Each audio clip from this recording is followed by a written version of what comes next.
പ്രമേഹ രോഗികൾ നമ്മുടെ നാട്ടിൽ ഇന്ന് കൂടിക്കൊണ്ടിരിക്കുകയാണ്. നമ്മുടെ വീട്ടിൽ ഒരാളെങ്കിലും ഇന്ന് പ്രമേഹ രോഗിയായിരിക്കും. ഇതിന് പ്രധാന കാരണം എന്ന് പറഞ്ഞാൽ നമ്മുടെ ജീവിതശൈലിയാണ്. അതായത് നമ്മുടെ ഭക്ഷണ രീതിയും നമ്മൾ പ്രത്യേകിച്ച് വ്യായാമമൊന്നും ഇല്ലാത്തത് കൊണ്ട് തന്നെയാണ്. പ്രമേഹത്തിന്റെ തുടക്കത്തിലൊരു സ്റ്റേജിൽ നമ്മൾ തിരിച്ചറിയുകയാണെങ്കിൽ, ഭക്ഷണം നിയന്ത്രിക്കുകയാണെങ്കിൽ, മരുന്നില്ലാതെ തന്നെ നമുക്ക് പ്രമേഹത്തിന്റെ നിയന്ത്രണത്തിൽ കൊണ്ടുവരാൻ പറ്റും. അപ്പോൾ ഡയബറ്റീസ് ആയിട്ടുള്ള ആൾക്കാർക്ക് വേണ്ട ഭക്ഷണ നിയന്ത്രണം എന്നാണ് നമ്മൾ ഈ വീഡിയോയിലൂടെ നിന്ന് നോക്കാൻ പോകുന്നത്. ഞാൻ ഡോക്ടർ പ്രിയ, കലോഞ്ചി ഡയറ്റിലെ മെഡിക്കൽ ഓഫീസറാണ്. പ്രമേഹം എന്ന് പറയുന്ന ഒരു സൈലന്റ് കില്ലറാണ്. തുടക്കത്തിലേ നമ്മൾ അറിഞ്ഞില്ലെങ്കിൽ അത് നമ്മുടെ ഉള്ളിലുള്ള ഓരോ ഓർഗനെ അഫക്റ്റ് ചെയ്യുകയും കംപ്ലീറ്റ് ഫെയിലിയറിലോട്ട് കൊണ്ടുവരും. അപ്പോൾ ഡയബറ്റീസ് എന്ന് പറയുന്ന ഒരു കണ്ടീഷൻ ഒരുപാട് ലക്ഷണങ്ങളായിട്ട് നമ്മുടെ മുമ്പിൽ വരാറുണ്ട്. നമ്മൾ ചിലപ്പോൾ അത് തിരിച്ചറിയുന്നത് ഒരുപാട് ലേറ്റ് ആയിട്ടായിരിക്കും. ചിലപ്പോൾ ഒരു മുറിവ് ഉണങ്ങാതെ വരുമ്പോഴായിരിക്കും അവർക്ക് പ്രമേഹം ഉണ്ടോ എന്ന് നമ്മൾ നോക്കാറ്. അതുപോലെ തന്നെ നല്ലപോലെ ദാഹവും നല്ലപോലെ വിശപ്പും, പക്ഷേ ശരീരം ഭയങ്കരമായിട്ട് മെലിഞ്ഞു പോകുന്ന ഒരു കണ്ടീഷൻ ആണെങ്കിൽ ചിലപ്പോൾ അത് പ്രമേഹ രോഗിയുടേതായിരിക്കും. അപ്പോൾ ഈ പാരമ്പര്യമായിട്ട് പ്രമേഹമുള്ള ഒരാളാണെങ്കിൽ നമ്മളൊരു പ്രായം കഴിഞ്ഞാൽ ഒരു 10-25 വയസ്സ് കഴിഞ്ഞതിന് ശേഷം ഇടയ്ക്കിടയ്ക്ക് മോണിറ്റർ ചെയ്യുന്നത് വളരെ നല്ലതാണ്. അതിനുവേണ്ടി നമ്മൾ HbA1c നോക്കാൻ വേണ്ടി പറയാറുണ്ട്. HbA1c എന്ന് പറഞ്ഞാൽ ഗ്ലൈക്കോസിലേറ്റഡ് ഹീമോഗ്ലോബിൻ ആണ്. അപ്പോൾ ഒരു 3 മാസത്തെ ആവറേജ് നമുക്ക് ബ്ലഡ് ഷുഗർ ലെവൽ മോണിറ്റർ ചെയ്യാൻ പറ്റും. അപ്പോൾ ആ ഒരു ലെവൽ നോക്കിയിട്ട് നമുക്ക് പ്രമേഹ രോഗിയാണോ എന്നാണ് ഇന്ന് മിക്കവാറും എല്ലാവരും തന്നെ നോക്കാറ്. അപ്പം നമ്മൾ ആ ഒരു ആദ്യത്തെ സ്റ്റേജിൽ തിരിച്ചറിയുകയാണെങ്കിൽ നമുക്ക് ഈസി ആയിട്ട് കൺട്രോൾ ചെയ്യാം. ഭക്ഷണത്തിലൂടെയും ഒപ്പം കൃത്യമായ ഒരു വ്യായാമം ഉണ്ടെങ്കിൽ ഈസിലി ആയിട്ട് കൺട്രോൾ ചെയ്യാൻ പറ്റുന്ന ഒരു കണ്ടീഷനാണ്. അപ്പോൾ ഈ പ്രമേഹ രോഗികൾക്ക് വേണ്ട ഭക്ഷണ നിയന്ത്രണം എങ്ങനെയാണെന്ന് നോക്കണം. നോർമലി നമ്മളെല്ലാവരും നല്ലപോലെ വയറ് നിറച്ച് ഭക്ഷണം 3 നേരം ചോറ് കഴിക്കാൻ ആഗ്രഹിക്കുന്നവരാണ്. അപ്പോൾ നമ്മൾ നോർമലി നമ്മുടെ ഒരു ഫുഡ് പാറ്റേൺ എന്ന് പറഞ്ഞു കഴിഞ്ഞാൽ നമ്മൾ 3 തവണ ഭക്ഷണം കഴിക്കും. ഇടയിൽ ഒരു ഇടവേള എന്ന് പറയുന്ന ഒരു ചെറിയ ബ്രേക്ക് ഒരു നേരമൊക്കെ ആയിരിക്കും. നോർമലി ഈ ഒരു പാറ്റേൺ ആണ്. അപ്പോൾ ഈ ഒരു പാറ്റേൺ നമ്മൾ ആദ്യമേ മാറ്റണം. നമ്മൾ കഴിക്കുന്ന ഫുഡിൻ്റെ ഒരു പാറ്റേൺ എന്ന് പറഞ്ഞാൽ 5-6 തവണയായിട്ട് കഴിക്കുക. ഇപ്പോഴും ക്വാണ്ടിറ്റി കുറയ്ക്കുക, നമ്മുടെ എണ്ണം കൂട്ടുക. അതായിരിക്കണം ഒരു ഡയബറ്റീസ് ആയിട്ടുള്ള ഒരാളുടെ ഫുഡിൽ വരുന്നതിൻ്റെ ആദ്യത്തെ മാറ്റം. അങ്ങനെ കഴിക്കുന്ന സമയത്ത് നമുക്ക് എങ്ങനെ ഭക്ഷണം മാറ്റാം? ഒന്നാമതായിട്ട് നമ്മൾ രാവിലെ എണീക്കുമ്പോൾ തന്നെ ചായയോ കാപ്പിയോ കുടിക്കുന്നതാണെങ്കിൽ ആ ഒരു ശീലം മാറ്റിയിട്ട് ഇളം ചൂടുവെള്ളം കുടിക്കുക. ഇപ്പം നിങ്ങൾക്ക് ഉലുവ കുതിർത്ത വെള്ളമൊക്കെ കുടിക്കാം. ഉലുവ കുതിർത്ത വെള്ളം കുടിക്കുകയാണെങ്കിൽ പ്രമേഹ രോഗികൾക്ക് ഒരു പരിധി വരെ നമുക്ക് ആ ഒരു ഗ്ലൈസിമിക് ഇൻഡെക്സ് കൂടി പോകാതെ അത് നിയന്ത്രിക്കാൻ പറ്റുന്നുണ്ട്. അതുപോലെ തന്നെ അവർക്ക് ഒരു പ്രമേഹത്തിൻ്റെ ലെവൽ മെയിൻറ്റെയിൻ ചെയ്യാം. പക്ഷേ ഒരു ഉലുവ വെള്ളം മാത്രം കുടിച്ചുകൊണ്ട് നമുക്ക് പ്രമേഹത്തെ നിയന്ത്രണത്തിൽ കൊണ്ടുവരാൻ പറ്റില്ല. ഇപ്പം കൊളസ്ട്രോൾ ലെവലൊക്കെ ഉള്ളവരാണെങ്കിൽ ഈ ഉലുവ ഒരുപാട് കഴിക്കുന്നതും അതും ഒരു ദോഷം ചെയ്യുന്നുണ്ട്. അപ്പം നമ്മൾ ഇടയിൽ ഓരോ ദിവസവും ഇങ്ങനെ വെള്ളം മാറ്റി മാറ്റി കുടിക്കുക. അപ്പം ഒരു ദിവസം രാവിലെ എണീക്കുമ്പോൾ ഉലുവ ഇട്ട് കുതിർത്ത വെള്ളം കുടിക്കാം. അല്ലെങ്കിൽ അടുത്തൊരു ദിവസം ആകുമ്പോൾ കറുകപ്പെട്ട ചതച്ച് അല്ലെങ്കിൽ അത് പൊടിച്ച് അതിൻ്റെ ഒരു 1/2 ടീസ്പൂൺ ഇട്ട് വെള്ളം കുടിക്കാം. അപ്പം ഈ കറുകപ്പെട്ടയിൽ സിനമാൾഡിഹൈഡ് എന്ന് പറയുന്നൊരു കണ്ടന്റ് ഉണ്ട്. അത് നമ്മുടെ പാൻക്രിയാസിനെ സ്റ്റിമുലേറ്റ് ചെയ്യും, ഇൻസുലിൻ പ്രൊഡക്ഷൻ കുറച്ചുകൂടി ആക്ടിവേറ്റ് ആക്കുകയൊക്കെ ചെയ്യുന്നുണ്ട്. അപ്പം ഇത് നിങ്ങൾ കുടിക്കാം. അല്ലെങ്കിൽ രാവിലെ എണീക്കുമ്പോൾ തന്നെ ഗ്രീൻ ടീ കുടിക്കാം. അതും നിങ്ങൾക്ക് നല്ലൊരു ഓപ്ഷനാണ്. ഇനി അത് കഴിഞ്ഞ് നമ്മുടെ ബ്രേക്ക്ഫാസ്റ്റിൻ്റെ കാര്യം എടുക്കുകയാണെങ്കിൽ നമ്മളെല്ലാവരും കഴിക്കാൻ താല്പര്യമുള്ളതെന്ന് പറഞ്ഞു കഴിഞ്ഞാൽ രാവിലെ എടുക്കുമ്പോൾ ഇഡ്ഡലി, സാമ്പാർ, അല്ലെങ്കിൽ പുട്ട്, കടല, അപ്പം, കടല, അങ്ങനെയൊക്കെ മാറിയാണ് കഴിക്കുക. അപ്പോൾ ഈ ഒരു ഭക്ഷണത്തിൻ്റെ പാറ്റേൺ ആണ് നമ്മൾ ആദ്യം തന്നെ മാറ്റേണ്ടത്. നിങ്ങൾ അത്ര ആഗ്രഹം ഉണ്ടെങ്കിൽ നിങ്ങൾ കഴിക്കാൻ 1-2 ദോശയൊക്കെ നിങ്ങൾക്ക് തുടക്കക്കാർക്ക് പെട്ടെന്ന് തന്നെ നമ്മൾ കഴിച്ചുകൊണ്ടിരിക്കുന്ന ഒരു ലെവലിൽ നിന്ന് കുറച്ചുകൊണ്ട് വരാൻ ബുദ്ധിമുട്ടായതുകൊണ്ട് തുടക്കക്കാർക്ക് 1-2 ദോശയെ കഴിക്കാം. അതിലൂടെ മാക്സിമം നമ്മൾക്ക് എപ്പോഴും പ്രോട്ടീനാണ് കൂടുതലായിട്ട് കഴിക്കുന്നത്. ഇപ്പം നമ്മൾ സാമ്പാർ കഴിക്കുമ്പോൾ അതിൽ ധാരാളം കിഴങ്ങ് വർഗ്ഗങ്ങളുണ്ട്. അപ്പോൾ നമുക്ക് ഷുഗർ ലെവൽ വീണ്ടും കൂടാൻ ചാൻസ് ഉണ്ട്. അപ്പോൾ ദോശയോടൊപ്പം നിങ്ങൾക്ക് വേണ്ടി ചമ്മന്തി ഒരു നല്ല ഓപ്ഷനാണ്. ഇനി അതല്ല എങ്കിൽ നമുക്ക് അവിടെ ദോശയോടൊപ്പം കടലക്കറി കഴിക്കാം. അപ്പോൾ കടലക്കറിയുടെ ആ അളവ് കൂടുതലായിട്ട് ഉൾപ്പെടുത്തുക, പകരം ദോശയുടെ ക്വാണ്ടിറ്റി കുറയ്ക്കുക. അപ്പോൾ നമുക്ക് പ്രോട്ടീൻ ഒരുപാട് ചെല്ലുമ്പോൾ ആ ഒരു കാർബോഹൈഡ്രേറ്റിൻ്റെ ലെവൽ അവിടെ കുറയുകയും അത് നമുക്ക് വളരെ നല്ലൊരു ഗുണം ചെയ്യും. ഇപ്പോൾ ഇഡ്ഡലിയൊക്കെ 1-2 ഇഡ്ഡലി അത്രയും ആ ഒരു ലെവലിൽ നിർത്തും. അപ്പോൾ ഇനി പുട്ടൊക്കെ കഴിക്കുന്ന ആൾക്കാരാണെങ്കിൽ ആ പുട്ട് കഴിക്കുമ്പം അതിൽ ഒരു ചെറിയ പീസ് മാത്രം പുട്ടെടുക്കുക. കൂടുതലും അവിടെ കഴിക്കേണ്ടതെന്ന് വെച്ച് കഴിഞ്ഞാൽ കടല, മുട്ട, അങ്ങനെ എന്തെങ്കിലും പ്രോട്ടീൻ, നോൺ വെജിറ്റേറിയൻ ആയിക്കോട്ടെ, മീൻ കറി ആയിക്കോട്ടെ, അല്ലെങ്കിൽ മറ്റ് ചിക്കനോ ബീഫ് എന്ത് നോൺ വെജ് ആയിക്കോട്ടെ, അവിടെയൊക്കെ നമ്മൾ പ്രോട്ടീനാണ് കഴിക്കുന്നത്. അപ്പം പുട്ടിൻ്റെ അളവ് വളരെ കുറയ്ക്കുക. വെജിറ്റേറിയൻ അല്ലെങ്കിൽ നോൺ വെജിറ്റേറിയൻ പ്രോട്ടീൻ്റെ അളവ് നല്ലപോലെ കൂടുക. അതുപോലെ തന്നെ ചപ്പാത്തിയുടെ കേസിലൊക്കെ. ഇനി നിങ്ങൾക്ക് നല്ലൊരു ഓപ്ഷനാണ് ഉപ്പുമാവ്. ഉപ്പുമാവ് ഉണ്ടാക്കുമ്പോൾ നിങ്ങൾക്ക് ധാരാളം പച്ചക്കറികൾ അതിനകത്ത് ആഡ് ചെയ്യാം. ബീൻസ്, ക്യാരറ്റ്, ഉള്ളി, തക്കാളി എല്ലാം നമുക്ക് അതിനകത്ത് ആഡ് ചെയ്യുന്ന സമയത്ത് നമ്മൾ എടുക്കുന്ന ആ ഒരു കാർബിൻ്റെ അളവ് വളരെ കുറവായിരിക്കും. അപ്പോൾ നിങ്ങൾക്ക് ഉപ്പുമാവിൽ തന്നെ നല്ലൊരു ഓപ്ഷൻ എന്ന് പറയുന്നതാണ് ഓട്സിൻ്റെ ഉപ്പുമാവ്. ഓട്സ് തിരഞ്ഞെടുക്കുമ്പോൾ ഒരുപാട് പ്രമേഹ രോഗികളും പറയുന്നതാണ് ഞാൻ ഓട്സ് ഒരുപാട് കഴിക്കുന്നുണ്ട്, പക്ഷെ എന്നിട്ടും എനിക്ക് പ്രമേഹത്തിൽ മാറ്റമൊന്നും വരുന്നില്ല. ഈ ഓട്സ് തിരഞ്ഞെടുക്കുമ്പോൾ നമ്മൾ സ്റ്റീൽ കട്ട് ഓട്സ് വേണം തിരഞ്ഞെടുക്കാൻ. സ്റ്റീൽ കട്ട് ഓട്സ് എന്ന് പറഞ്ഞെങ്കിൽ ധാന്യം തവിടോട് കൂടിയ ഓട്സ് ആണ്, ഫുൾ കവറിങ് ആയിട്ടുള്ള ഓട്സ് ആണ്. ഈ ഓട്സ് എന്ന് പറഞ്ഞാൽ നമുക്ക് ആ ഒരു ഫൈബർ റിച്ച് ആയതുകൊണ്ട് തന്നെ ഒരു പരിധി വരെ ഈ ഷുഗർ പേഷ്യൻസിന് കഴിക്കാവുന്നതാണ്. ഇങ്ങനെ നമ്മൾ ഓട്സ് കഴിക്കുന്നതിലാണെങ്കിൽ കൂടി നമ്മൾ ഗ്ലൈസീമിക് ഇൻഡെക്സ് നോക്കണം. നമ്മൾ കൂടുതലായിട്ട് പ്രിഫർ ചെയ്യുന്നത് ഇൻസ്റ്റൻറ്റ് ഓട്സ് ആണ്. ഇൻസ്റ്റൻറ്റ് ഓട്സ് എന്ന് പറയുമ്പോൾ നമ്മളിപ്പോൾ ഒരു കഞ്ഞി ഉണ്ടാക്കി കുടിക്കുകയാണെങ്കിൽ അവിടെ ഒരു ഗ്ലൈസീമിക് ഇൻഡെക്സ് എന്ന് പറഞ്ഞാൽ ഒരു 80-83 ആയിരിക്കും. നമ്മൾ ഓട്സ് വെച്ചിട്ട് പാലിലോ അല്ലെങ്കിൽ വെള്ളത്തിലോ കുറുക്കി കുടിക്കുന്ന സമയത്ത് അവിടെ ഗ്ലൈസീമിക് ഇൻഡെക്സ് ഒരു 90ന് മുകളിലോട്ട് പോകും. അപ്പം പ്രമേഹം നിയന്ത്രിക്കാൻ വേണ്ടി കഞ്ഞി മാറ്റിയിട്ട് ഓട്സ് കഴിക്കുമ്പം അവിടെ ഗ്ലൈസീമിക് ഇൻഡെക്സ് കൂടുതലാണ്. ഗ്ലൈസീമിക് ഇൻഡെക്സ് എന്ന് പറഞ്ഞാൽ ഒരു ഭക്ഷണം നമ്മൾ കഴിച്ചു കഴിഞ്ഞാൽ എത്ര പെട്ടതാണോ അത് പഞ്ചസാര അല്ലെങ്കിൽ ഗ്ലൂക്കോസിനെ പ്രൊഡ്യൂസ് ചെയ്യിക്കുന്നതിൻ്റെ ഒരു ലെവലാണ്. അപ്പോൾ അത് കുറഞ്ഞ ഭക്ഷണമാണ് എപ്പോഴും നമ്മൾ പ്രമേഹ രോഗികൾ കഴിക്കേണ്ടത്. നമ്മൾ എപ്പോഴും ഓട്സ് തിരഞ്ഞെടുക്കുമ്പോൾ സ്റ്റീൽ കട്ട് ഓട്സ് തിരഞ്ഞെടുക്കാൻ വേണ്ടി നോക്കുക. അതുപോലെ തന്നെ ഇൻസ്റ്റന്റ് ഓട്സ് ഒരു കാരണവശാലും വാങ്ങിച്ച് കഴിക്കാതിരിക്കുക. അതുപോലെ തന്നെ പാലിലോ അല്ലെങ്കിൽ വെള്ളത്തിലോ കാച്ചി കുടിക്കാതിരിക്കുക. എപ്പോഴും ഉപ്പുമാവ് അല്ലെങ്കിൽ പുട്ടായിട്ട് കഴിക്കുകയാണെങ്കിൽ നമുക്ക് ഗ്ലൈസീമിക് ഇൻഡെക്സ് കമ്പിയറബിളി കുറവായിരിക്കും. ഇനി പ്രമേഹ രോഗികൾ ചെയ്യുന്ന ഏറ്റവും വലിയൊരു തെറ്റെന്ന് പറയുകയാണെങ്കിൽ നമ്മൾ ചോറ് മാറ്റും, അതിന് പകരം ചപ്പാത്തി കഴിക്കാമെന്ന് പറയും. ചപ്പാത്തി കഴിക്കുമ്പോൾ അവർ 3-4 ചപ്പാത്തി വരെ കഴിക്കുന്നവരായിരിക്കും. അപ്പോൾ രാവിലത്തെ ബ്രേക്ക്ഫാസ്റ്റിൽ ചപ്പാത്തി കഴിക്കുന്നവരായിരിക്കാം, ഉച്ചയ്ക്ക് ചപ്പാത്തി കഴിക്കുന്നവരായിരിക്കും. അങ്ങനെ ഒരു ചപ്പാത്തിയാണ് ഈ ചോറിന് അല്ലെങ്കിൽ കാർബോഹൈഡ്രേറ്റിന് പകരം വെക്കുന്നത്. ഏകദേശം ഗോതമ്പിലായും അരിയിലും ഉള്ള ഗ്ലൈസീമിക് ഇൻഡെക്സ് ഏകദേശം സെയിം ആണ്. ഇപ്പം നമ്മൾ ചപ്പാത്തി ആട്ട കൊണ്ടാണ് ഉണ്ടാക്കുന്നതെങ്കിൽ അത് പോളിഷ്ഡ് ആണ്. അപ്പം അതിൽ തീരെ ഫൈബർ ഇല്ല. അപ്പം നമുക്ക് വീണ്ടും അവിടെ ഒരു ഷുഗർ ലെവൽ കൂടുകയാണ് ചെയ്യുക. ഇപ്പം കമ്പാരബിളി നമ്മൾ വീട്ടിൽ ഗോതമ്പ് വാങ്ങി ഉണക്കി പൊടിച്ചാണെങ്കിൽ കുറച്ചെങ്കിലും ഫൈബർ അതിൽ നിന്ന് കിട്ടുമ്പോൾ നമുക്ക് കമ്പാരബിളി നമുക്ക് കുറച്ചുകൂടി കുറയ്ക്കാൻ പറ്റും. ഇനി നമ്മൾ ഏത് ധാന്യം എടുക്കുകയാണെങ്കിലും അതിൽ ഒരു എന്താ പറയുക, ധാന്യത്തിലൊക്കെ തവിടടങ്ങിയ ധാന്യങ്ങൾ എടുക്കാൻ വേണ്ടി ശ്രദ്ധിക്കുക. അപ്പോൾ നമ്മൾ ഡയറക്റ്റ് ആയിട്ട് കാർബോഹൈഡ്രേറ്റ് ഇല്ലാത്ത രീതിയിൽ മില്ലറ്റ്സ് ഒക്കെ ഉൾപ്പെടുത്താൻ വേണ്ടി ശ്രദ്ധിക്കുക.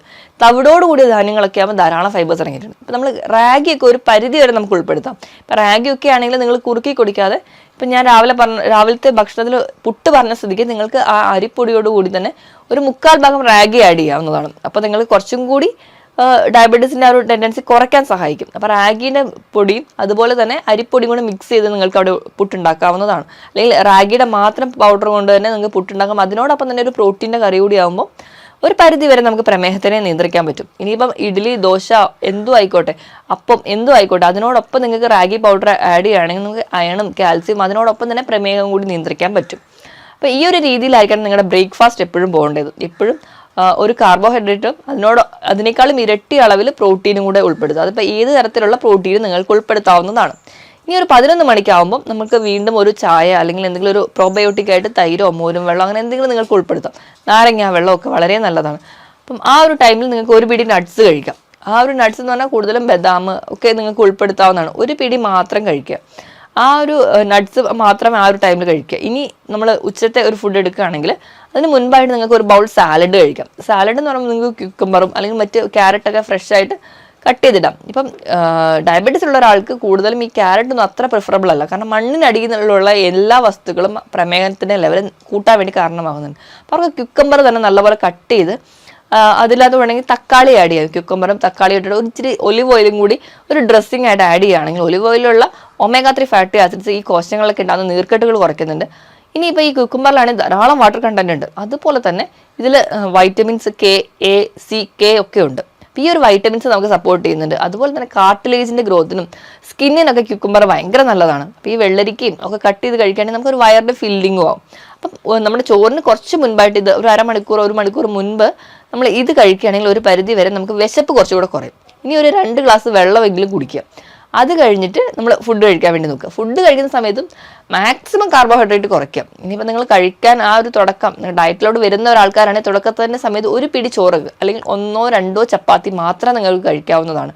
ധാരാളം പ്രോട്ടീൻസ് കഴിക്കാം. അപ്പോൾ പയറ്, കടല, പരിപ്പ് ഇത് നിങ്ങൾക്ക് കറി വെച്ചിട്ടോ തോരനായിട്ടോ കഴിക്കാവുന്നതാണ്. ഇതിനോടൊപ്പം തന്നെ നോൺ വെജിറ്റേറിയൻ ആയിട്ട് നിങ്ങൾക്ക് മുട്ട കഴിക്കാം, ഇറച്ചി, മീൻ ഇതെല്ലാം നിങ്ങൾ കറി വെച്ച് കഴിക്കാൻ കുറച്ചും കൂടി ശ്രദ്ധിക്കുക. ഇനി ഇതിനോടൊപ്പം തന്നെ ഫ്രൂട്ട്സ്, വെജിറ്റബിൾസ് ഒക്കെ കഴിക്കാം. ഇപ്പോൾ പ്രമേഹ രോഗികൾക്ക് ഫ്രൂട്ട്സ് കഴിക്കാവോ എന്ന് നിങ്ങൾക്ക് ഒരുപാട് പേർക്ക് സംശയം ഉണ്ടാവും. അപ്പോൾ എപ്പോഴും പ്രമേഹ രോഗികൾക്ക് ഏതെങ്കിലും ഒരു ഫ്രൂട്ട് ഒരു ദിവസം കഴിക്കാം, 1-2 ഫ്രൂട്ട്. എപ്പോഴും ഗ്ലൈസീമിക് ഇൻഡെക്സ് കുറഞ്ഞ ഫ്രൂട്ടുകൾ തിരഞ്ഞെടുക്കാൻ വേണ്ടി നോക്കുക. ഇനി ഫ്രൂട്ട്സിൻ്റെ കേസ് എടുക്കുമ്പോൾ എപ്പോഴും ഗ്ലൈസീമിക് ഇൻഡെക്സ് കുറഞ്ഞ ഫ്രൂട്ട്സ് എന്ന് പറഞ്ഞല്ലോ. അപ്പോൾ എപ്പോഴും ഫ്രൂട്ട്സിൻ്റെ ഒരു കേസിൽ എടുക്കാൻ 50-നും 55-നും ഇടയിലാണ് ഗ്ലൈസീമിക് ഇൻഡെക്സ് ആണെങ്കിൽ അത് ലോ ആയിട്ട് ഗ്ലൈസീമിക് ഇൻഡെക്സ് ഉള്ള ഫ്രൂട്ട്സ് ആണ്. 56-നും 69-നും ഇടയിലാണെങ്കിൽ മോഡറേറ്റ് ലെവലെന്നും 70-ന് മുകളിലാണെങ്കിൽ ഹൈ ഗ്ലൈസീമിക് ഇൻഡെക്സുമാണ്. കൂടുതലായിട്ടുള്ള ഫുഡുകളും അല്ലെങ്കിൽ ഫ്രൂട്ട്സുകളുമാണ്. അപ്പോൾ നമ്മളെപ്പോഴും ലോ ഗ്ലൈസീമിക്കിലുള്ള ഇൻഡെക്സ് ഉള്ള ഫ്രൂട്ട്സുകൾ തിരഞ്ഞെടുക്കാൻ വേണ്ടിയിട്ട് ശ്രദ്ധിക്കുക.